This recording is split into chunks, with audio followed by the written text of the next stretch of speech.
thank Turkey for giving the humanitarian aid supplies to our people in Gaza.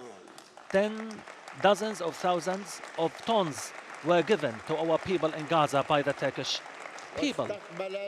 And Turkey has received at the Turkish hospitals the injuries and the patients, and people in Turkey took to the streets chanting pro-Palestinian slogans. Our Turkish brothers in all levels, the diplomatic, the political, parliamentary, and media and legal levels, there you have fought battles with the Palestinian people to defend the Palestinian rights and to enhance the Palestinian story and to end the lies and misinformation of Israel and the Israeli media.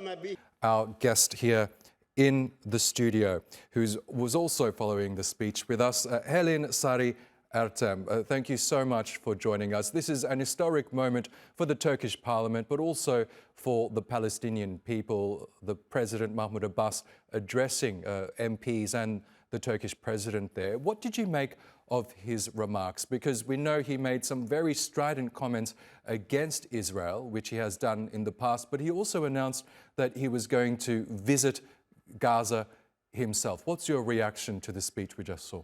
Well, he's been a very symbolic figure, actively involved in the Palestinian cause since the very beginning. So Mahmoud Abbas is a very important name. He was a close colleague of Yasser Arafat in the past, and he's now the leader of Al-Fatih movement. What I got out of his speech in the Turkish Parliament is, first of all, this is a very symbolic, very significant message that was given to the international community.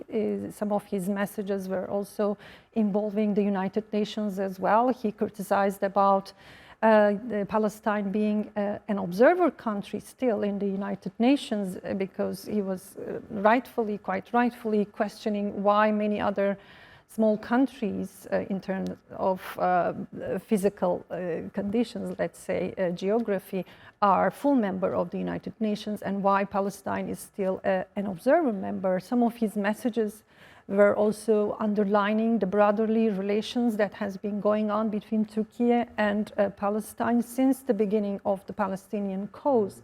Let's say the starting of the issue in 1948.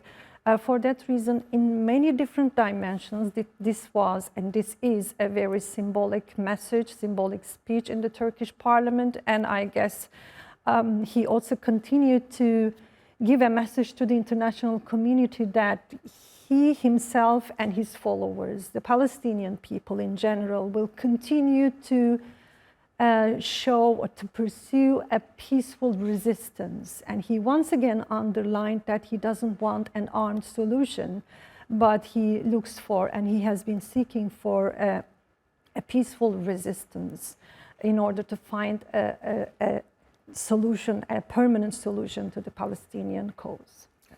And Helin, you're an associate professor of international relations at Istanbul Medeniyet University. So no doubt world leaders have been watching this address in the Turkish Parliament as well. Throughout his speech, Mahmoud Abbas called on the UN Security Council to do more to protect the civilians in Gaza. We know they've failed to do so up until now. The death toll in Gaza has exceeded 40,000, yes, since October the 7th. How do you think world leaders might be reacting to Mahmoud Abbas's remarks?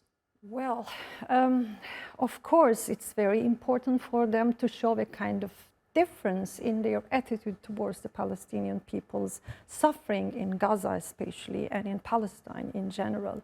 There should be something more from the European countries, from the United States, and I guess the recent messages, especially coming from the United States, regarding the possibility of Turkey being a mediator between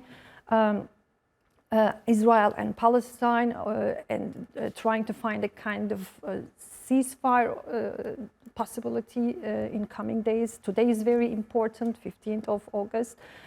So we should for sure see much more from the European countries, especially from leading countries like the United Nations. We already have the support, let's say, of Russia, of China, in order to find a mediation, in order to reach a ceasefire among the parties, but we have to see more, especially from the United States leadership. Okay, Helin Sari Ertem, thank you so much. We do hope you can stay with us